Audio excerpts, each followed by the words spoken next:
Arratsalde on guztioi, eskerrak etortxagatik, eta lehenik eta behin, zorionak guztioi, gabonetan gaude, eta gaur urteko azken osoko bilkura eukiko dugu. Honeko gai zerrendarekin, lehenengo puntuan, aurreko osoko bilkurak eta onartzea alegokio, aprobación si procede el acta de la sesión anterior, bigarren puntuarekin lizibatu isurketa kontrolari buruzko pluralitzaren mozioa, moción de pluralitzak referente sobre el control de vertidos de lixiviados, hirugarren puntuarekin kale salmentari buruzko ordenantzaren aldaketa, modificación de la ordenanza de la venta ambulante, laugarren puntua jabe, erkidegoi etxe bizitza eraikinak birgaitzeko laguntzei buruzko oinarriko orokorrak, bases reguladoras de ayudas de comunidades de propietarios para la rehabilitación de edificios de viviendas,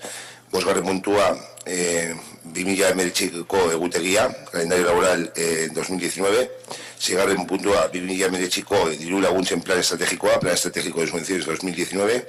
zazpigarren puntuan urteko plan arautzailea, plan anual normativo, zortzigarren puntua onartutakoen urteko plana, plan anual de contratos, bederatzigarren puntua onartutako dekretuen herri ematea, haciendo cuenta de decretos, eta margarren puntuan galderak estelakoak, ruegos y preguntas. Zer gai zerrendari buruz, alguna cuestión? Zer, vale.